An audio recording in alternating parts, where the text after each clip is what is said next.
আসসালামু আলাইকুম রহমতুল্লাহ। ওয়ালাইকুম সালাম। কি নাম আপু?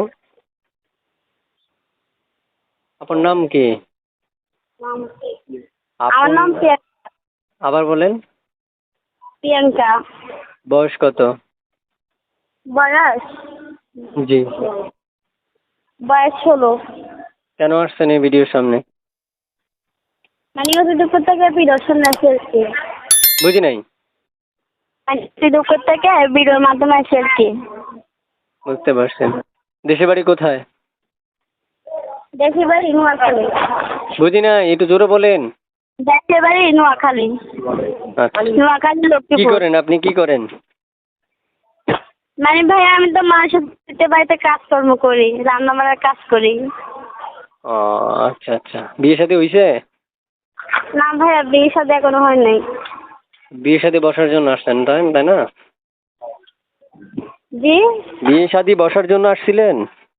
জি, বিয়ে সাথেও বলবো, মানে যে ভালো একটা মনোমাস পেলে বিয়ে সাথে বলবো আর কি। আচ্ছা, পড়াশোনা কতটুকু করছেন? আমি তো ভাইয়া বাংলা পড়তে পারি না, মানে এমনি কোরআন শরীফ পড়ছি। কোরআন শরীফ পড়ছিলেন? জি আচ্ছা। প্রিয় দর্শক, শুনতে পেরেছেন আমি যার সাথে কথা বলছি, চাইলে আপনারাও তার সাথে কথা বলতে পারবেন। আমি স্ক্রিনে একটা নাম্বার দিয়ে রাখবো, এই নাম্বারটি তার সরাসরি তার সাথে যোগাযোগ করার জন্য খালি শুধু স্ক্রিনে একটা নাম্বার দেখবেন, এই নাম্বারে যোগাযোগ করলে তিনি ফোন রিসিভ করে আপনাদের সাথে কথা বলবে। তারপর শুনতে চাই, আপনি মনের মানুষ, দিলের মানুষ, ভালোবাসার মানুষটা কেমন বয়সী চাচ্ছেন? মানে ও যেমন হোক না কেন, তা তো কোনো সমস্যা নাই। মানে বুড়ো হলো তো মানুষ, তাই না? কি কোন, বুড়ো বুড়া হইলে হবে নি? হলো আপনি ছোট মানুষ, সমস্যা নাই। বুঝা দিয়ে কি করবেন আপনি? আপনার দরকার জোয়ান যান। ও আমাকে খাইতে পারলে, চালাতে পারলে, তাহলে আমি বুড়ো দিয়ে কি করবো? খাওয়ান পরান, কি খাওয়ান পরান? বুড়া দিয়ে 80-90 বছর তো সেবাই করতে হবে, আপনি সেবা করতে পারবেন? তাহলে ভুল বললেন। ও যেমনই হোক না কেন, ও যদি আমার মনের মতন হয়ে যায়, অবশ্যই আমি তাকে গ্রহণ করে নেবো। কেন গ্রহণ করে নেবো না? আইসে, আমার দাদাও তো মরে গেছে, নয়তো আমার দাদারে বলতাম যে বিয়ের প্রস্তাব এখনই দেন।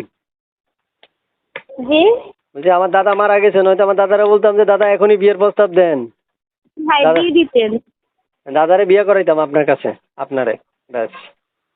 আপনি যেহেতু বুইড়া খুঁজছেন, বুইড়া হইলে ঠিক আছে। তো প্রিয় দর্শক, যারা এখানে বয়স্ক আছেন তারাও কল দিতে পারবেন আপুকে। আপুকে এখনই কল দেন।